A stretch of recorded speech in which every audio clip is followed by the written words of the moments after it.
Պուտինը չի դեռևս չի շնորհավորել Փաշինյանին եւ հապաղում է կարծես։ Ինչ որ դուք ասում եք, դա հետևանք է։ Իհարկե, այս հակադրության մեջ, երբ Եվրոմիություն, Ռուսաստան թշնամական են հարաբերությունները, Եվրոմիությունը ըստ էության քաղաքական միավորից դառնում է ռազմաքաղաքական միավոր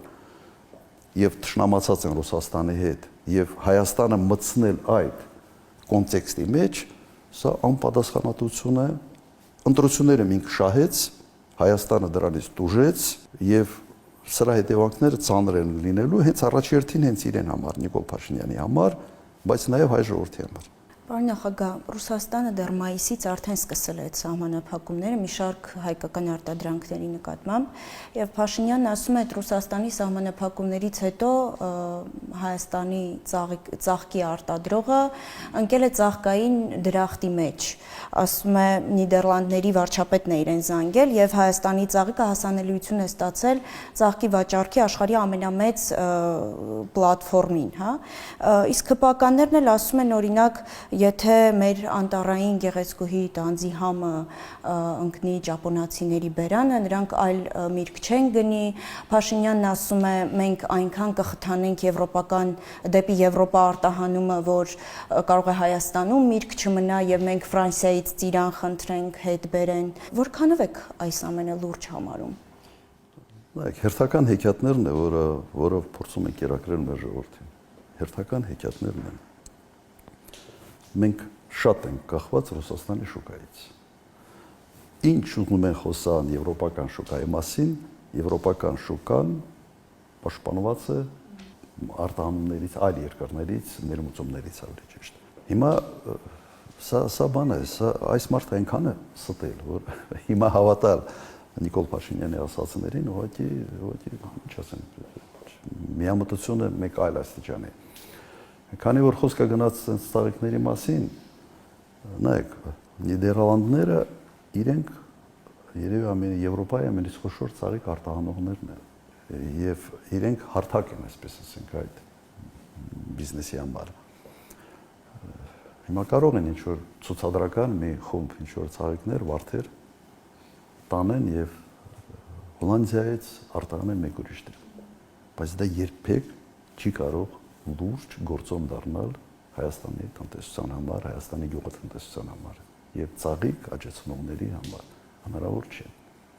Միգուցե կարող եմ ավելի մանրամասնություններ այստեղ ուղղակի բերել, Հոլանդիայում հետեւյալն է, իրենք լուրջ քանակի ծաղիկներ են ներմուծում 3 երկրներից՝ Կենիա, Էկվադոր, Կոլումբիա։ Լուրջ քանակ եւ բերում են եւ արտահանում, այսպես ասենք, ուղղակի sense բորսայի պես մի բան է, որտեղ այդ ծաղկի բորսայական ոճի առևտուր են իրականացնում։ Եվ Կենիայում, եւ Կոլումբիայում եւ Էկվադորում բնակլիմայական պայմանները իդեալական են։ Ջերմոցները ձմեռը չի ստակացնում, sense մշտական գարուն, այսպեսի արտահայտություն կա կլիմայական առումով, sense իդեալական է։ Հայաստանը այլ տեղ է, այլ կլիմայական պայմաններում դու չես կարող գնային առումով մրցել։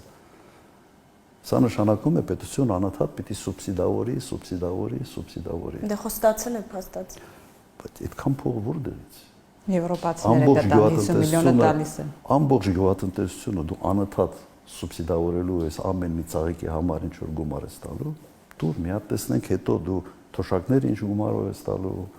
այլ կարգի ծախսեր ոնց ես անելու։ Մի 8 միլիարդով էլ կավելացնի։ Աբսուրդ է, սա ուղղակի, սենց ասենք,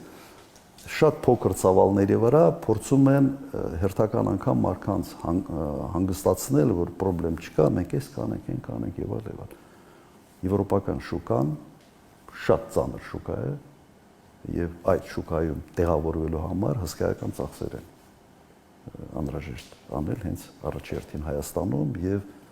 սուբսիդավորման աստիճանը ավելի ուրիշ աստիճանի պետք է բերեն։ Այդ փողերը Հայաստանը չունի։ Եվ հարցը հետեւյալի մեջ է. իսկ հանուն ինչի այս խնդիրները։ Մի հատ հասկանանք հանուն ինչի։ Կա աշխատող շուկա։ Դու քայլեր ես արել, խնդիրներ ես ստեղծել միայն քո աթոռը պահելու համար եւ ամբողջ ժողովուրդը այդ գինն է տալիս քո աթոռը քո տակին պահելու համար։ Արշիտ է։ անկեղծ ասած ես այդ տրամաբանությունը չեմ հասկանում։ Երբ որ ասում եմ սուբսիդավորել, դու քո գրպանից չես սուբսիդավորում, դու սուբսիդավորում ես Հայաստանի Հանրապետության բյուջեից։ Այդպես է, չէ՞։ Ուրիշ աղբյուր դու չունես։ Հիմա Հայաստանի Հանրապետության բյուջեն կարող էր հանգիստ սուբսիդավորել, այլ ծախսեր իրականացնել, օրինակ թոշակներ բարձրացնել, գումարներ աշխատել այդ ռուսական շուկայում, հիմա ավելորդ ծախսեր է առաջանում գյուղատնտեսության համար։ Հանուն ինչի, հանուն քոաթորի, այս պարզ հարցի պատասխանը վերջապես ոչ ոք չի ուզում դրա մասին խոսա, իշխանավորները։ Ես գրեթե վստահ եմ, որ նա կասի հանուն խաղաղության։ Ինչ կապ ունի խաղաղության, ինչ կապ ունի խաղաղությունը վարդի արտահանման հետ կամ վարունգ լոլիկի արտահանման հետ, ինչ կապ ունի խաղաղություն։ Կրկնեմ, մի բան էլ, Թուրքիայի սահմանը հենց բացեն, գյուղատնտեսությունը ընդհանրապես լրջագույն խնդիրներ է ունենալու, որովհետև մեր շուկաները գյուղատնտեսական արտադրանքի մրցակցային են, իսկ Ռուսաստանի հետ իրար համալրող, այսպես ասենք, գյուղատնտեսություններ են, ոչ թե իրար հետ մրցող։ Տարբերությունը շեշտակի է, շատ մեծ տարբերություն։ Վլադիմիր Պուտինի մասին խոսեցինք, շատ կարճ ստացվեց, կխնդրեմ այստեղ մասնավորեցնենք, հա, Պուտինը սպասում է ընտրությունների վերջնական արդյունքներին եւ չի շտապում շնորհավորել Նիկոլ Փաշինյանին։ Փաշինյանին հարց ուղղել են, նա քմծիծաղել է եւ ասել, դե ինչ անեմ, հուսամ կշնորհավորի։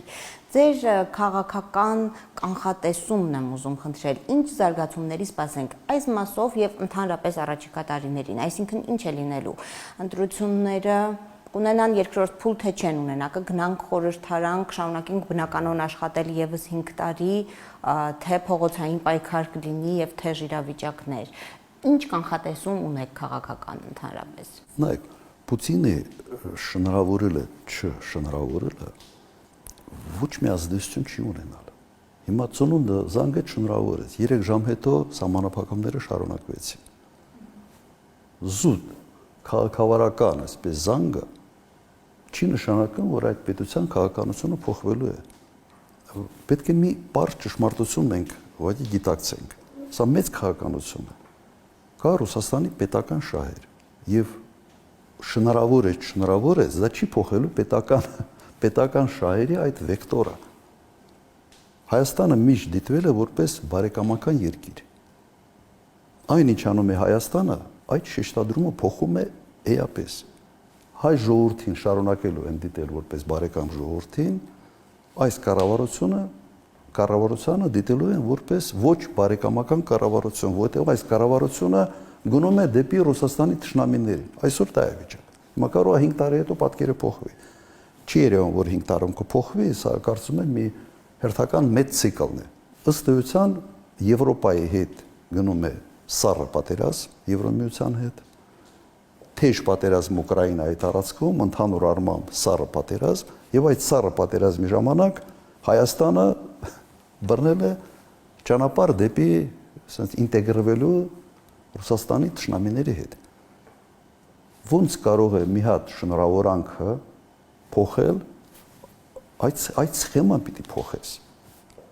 Այդ սխեմայի տակ, այդ վտանգավոր սխեմայի մեջ Հայաստանը չպետք է մտներ։ Ամբողջ հարցը դրա մեջ է։ Դու չես կարող նույնը շարունակել կամ ասել, գիտեք, այս 2 աթոռի վրա նստած եմ, այդ 2 աթոռի վրա նստելու համար, ասենց քո մարմնի մի տեղը բավարար չի ստացվում։ Հասկացաք, ի սկզբանե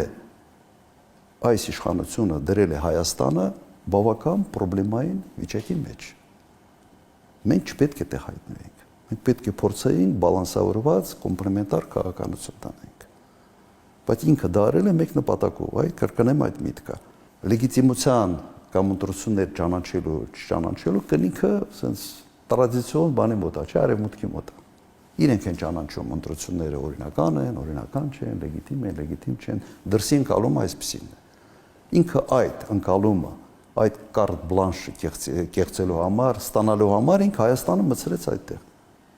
Նույնը անում էր Սաակաշվիլին, ես միշտ այդ համեմատությունը անում եմ։ Հիմա Սաակաշվիլին բանտում է եւ Վրաստանը մինչ այսօր սենց դժվարությամբ Սաակաշվիլի ժառանգությունից ազատման ճանապարհին է գտնվում։ Ես մեջբերեմ ուղղակի 3 օր առաջ Վրաստանի խորհրդարանի նախագահի հայտարարությունը։ Նկատել եք թե չէ։ Հետևյալի մասին էր, որ այդ առանց վիզաների, այս безվիզ կոչեցյալի մասին ասեց հետևյալը. Եվրոպացիք դրդում են Վրաստանին ինքնասպանության։ Լսել եք չէ՞ այդ հայտարարությունը։ Դրդում են ինքնասպանությանը։ Եվ այս безվիզ կոչեցյալը կապում են Ռուսաստանի դեմ սանկցիաների կիրառման հետ։ Սա ինքնասպանություն է Վրաստանի համար եւ մենք դա չենք անելու։ Դա մեջբերում է ուղղակի Վրաստանի խորհրդարանի նախագահի։ Հիմա ով մտածում է թե սենց այդ безվիզը վաղը սենց նվիրելու են Հայաստանին, նույն պայմաններն են դնելու Հայաստանի առաջ։ Նույն պայմանները ինչ դնում են Վրաստանի առաջ։ Հիմա Հայաստանը այդ ճանապարհն է բռնել։ Հիմա եթե դու գնալու ես այնտեղ, ես չեմ բացառում, որ Ռուսաստանն էլ վիզային ռեժիմներ մտցնի Հայաստանի նկատմամբ։ Այդ դեպքում 2 միլիոն հայերը պատկերացրեք պետք է գնան վիզաներով, իսկ ուր եք տանում այս երկիր, ինչ եք անում։ Այդ դուք ասում եք, որ այսպիսի իրավիճակ կլինի, բայց ակնհայտ է, որ Նիկոլ Փաշինյանը չի պատրաստվում փոխել իր քաղաքական կուրսը։ Ակնհայտ է նաև, որ քաղաքացիական պայմանագիրը համենայն դեպս նախնական արդյունքներով հնարավորություն ունի ընտրել Նիկոլ Փաշինյանին 3-րդ ժամկետն անունի մեջ վարչապետ։ Իհարկե, 3-րդ նախագահն ասաց, որ 3-րդ ժամկետը չէ, որովհետև առաջին երկուսի դեպքում արտահերթ էին եղել ընտրությունները, այստեղ էլ ձեր կարծիքը հետաքրքիր է, դեպս 3-րդ ժամկետը ի վերջո թե ոչ։ Եվ ինչի պատրաստվի հայ ժողովուրդը ձեր քաղաքական կանխատեսումն է ես նաև խնդրել։ Եվս 5 տարի այս քաղաքականության շարունակությունը կտեսնենք, թե կընթացվի ինչ-որ ինչի պետք է պատրաստվի հայ ժողովուրդը։ Լրջագույն խնդիրների։ Որովհետև տվյալ դեպքում երկիրը մեկ ինտեգրված տնտեսական համակարգից փորձում է տեղաշարժվել դեպի մեկ այլ անորոշ համակարգ։ Այսինքն որը Փաշինյանը պատրաստ չի քեզ նույնիսկ Ուկրաինայի պարագայում ինչպիսի համանախապակումներ են մտցրել օրինակ լեհերը չեն թողնում արգելում են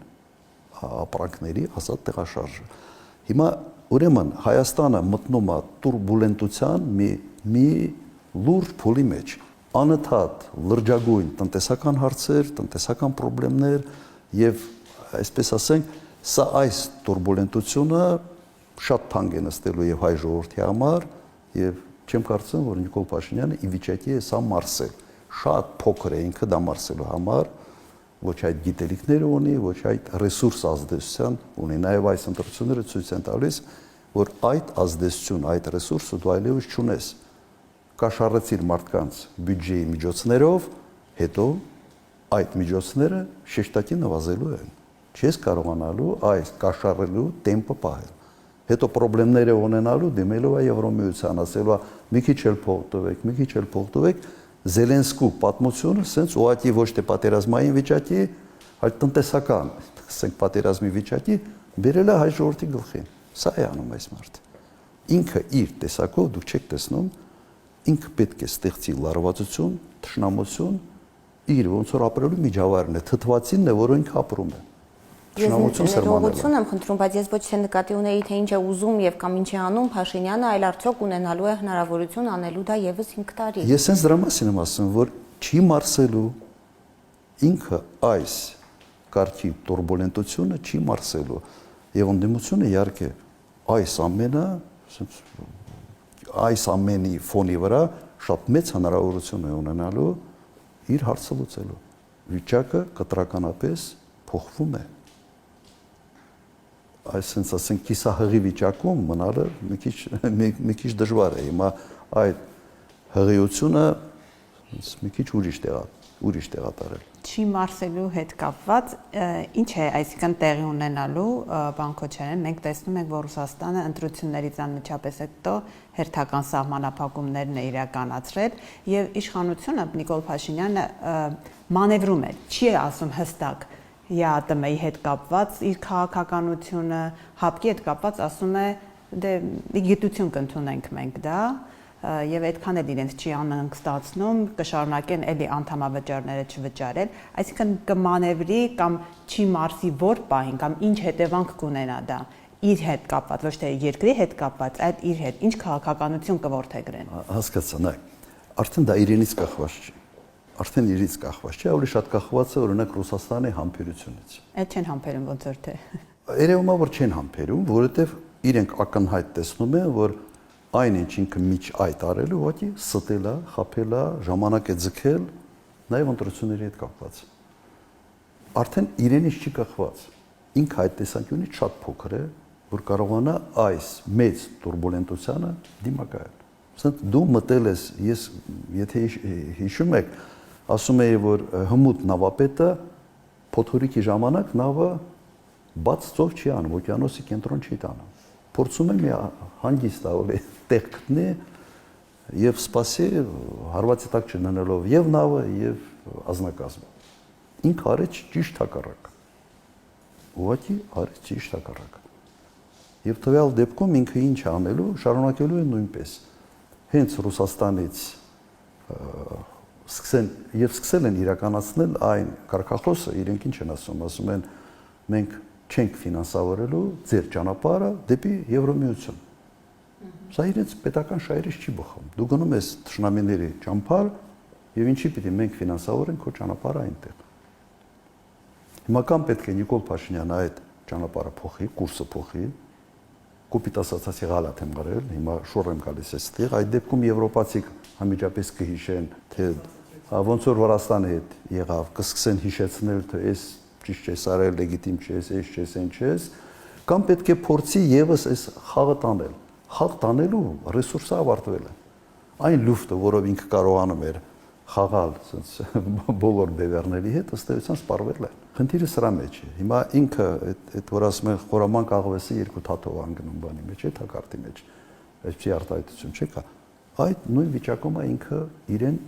մտցրել եւ ոչ միայն իրեն, եթե ինքը իրեն մտցներ, Աստված իր հետ։ Բայց ինքը մտցրել է երկիրը այդ թակարդի մեջ։ Ինչից երկիրը բան չի ստանալու, չի շահելով, որ երկիր փորձել է նման կարգի հարաբերությունների մեջ մխրճվել, միշտ ուժել է։ Միշտ։ Եվ եւս մի արտահայտություն ուղղակի կրկնեմ, երբ կառավարությունը քարակի հետ է խաղում, այրվում է ժողովուրդ։ Եվ մենք դա ենք ասում, եւ երևի նկատել եք, որ ամբողջ այս քարոզարշավի ժամանակ մենք ես օրինակ միշտ դա էի փորձում շեշտել։ Մենք շատ հանգիստ կարող ենք լավ հարաբերություններ ունենալ Ռուսաստանի հետ, փող աշխատել Ռուսաստանի հետ հարաբերություններում, փող ծախսել Եվրոպայում, Դուբայում, որտեղ ուզում ես։ Ինչի ես քանդում այն սխեմա, որը հաջողությամբ աշխատում է։ Միայն աթոռդ պահելու համար, եթե մի քիչ մտածում էիր Հայաստանի համար, կամ պետք է քաղաքականությունը փոխեիր, կամ պետք է ուղղակի դառնայր ընդդիմություն ավարտվի։ Որքան է հավանականությունը, որ Ռուսաստան գնալուց ասի սխալ եմ արել եւ Ռուսաստանում հասկանա, որ իսկապես Նիկոլ Փաշինյանը սխալվել է եւ հարաբերությունները նախկինի գոնե նախկինի մակարդակին վերադառնալ։ Պապայի Սարև մոդելը, հա, Պապայի Սարև մոդելը չի աշխատում։ Բանկա չէ, ասում Մոսկվա слезам не верит, այդ ֆիլմի այդ բանը անունը մեմ ա դարել շատ հարցերում։ Ինքը քաղաքականությունը պետք է փոխի։ Ուղղակի ասելով այլևս չի անցնում։ Ինքը քաղաքականությունը պետք է կտրականապես փոխվի, բայց ինքը չեմ կարծում, որ ինքը փոխելու է, որովհետև իր տերերը այլ բան են իրեն թելադրում եւ ինքն է ուզում նաեւ սա, այսպես ասենք, այդպես չէ, որ ինքը միայն թելադրում են։ Ինքը մտել է այնպիսի հարաբերությունների մեջ, որտեղ այդ հարաբերությունների տերը ինքը չի, այդ հարաբերությունների տերը վերի ուրիշ տեղ է։ Եվ մեզ Եվրոպա էլ չտանում, գոնե Եվրոպա տաներ։ Մեզ Թուրքիա է տանում։ Ակնհայտ է, որ մեզ տանում է ինքը Թուրքիա։ Էրդողանը իրեն շնորհավորում է։ Բայց Ադրբեջանը չի շնորհավորելի դեպ։ Դժվար է արդյունքներից։ Ադրբեջանում եթե դուք հետևեք իրենց լրատվամիջոցներին, ակնհայտ մեծ ուրախություն է Ադրբեջանում։ Իրենք դեռ հույս ունեն, որ անկալավներ պետք է ստանան, իրենք հույս ունեն, որ սահմանադրությունը պետք է փոխվի եւ սա շարունակվելու է։ Բայց այն, որ Փաշինյանը ունի սահմանադրական մեծամասնություն ի դեպ եւ փաստացի չի կարող փոխել մայր օրենքը այն մանդատներով, որ ունի նախնական արդյունքներով համենայն դեպս։ Իսկ դա հենց այն էր, ինչ ուզում էին Թուրքիան եւ Ադրբեջանը համենայն դեպս խաղաղության պայմանագիր կոչվածը ստորագրելուց առաջ։ Սա չի խառնում նաեւ նրանց Բաքվի եւ Անկարայի խաղակարգերը։ Իրենք կարող են էլի սպասել։ իրենց այս վիճակում այն վիճակը չի, որտեղ իրենք պետք է ինչ որ շտապեն եւ այլն։ Ասում են դու այսօր պիտի անես գնա ոնց ուզում ես արա։ Տեր ու ծառայի հարաբերություններն են, այստեղ հավասար գործընկերների հարաբերությունները չեն։ Հալիև ասելու է գնա ոնց ուզում է, իմ խնդիրը չի, գնա սահմանադրությունը փոխի։ Ինքը պիտի հարձակվի ընդդիմության վրա, պետք է փորձի, այսպես ասենք, իր այդ պարտավորությունը կատարել եւս շարունակելով ճնշումները։ Եվրոպացիներին կասեն, դե ինչ անեն, պետք է ճնշեն, նրանք աչք կփակեն այդ ճնշումների վրա, այն մոդելով շանորդի է, բայց մեր շանորդին է, այդ մոդելով շարժվեն, այսպես է, աշխարհը դաժան է, ասենց ռոմանտիկ պատկերացումները աշխարհի մասին ուղղակի սխալ պատկերացումներ են, չպետք է դու հայտնվես այդպիսի տեղ ու մտցնել քո երկիրը այդպիսի հարաբերությունների արանք։ Շնորհակալություն։ Շնորհակալություն, նախագահ։ Ձեզ շնորհակալություն։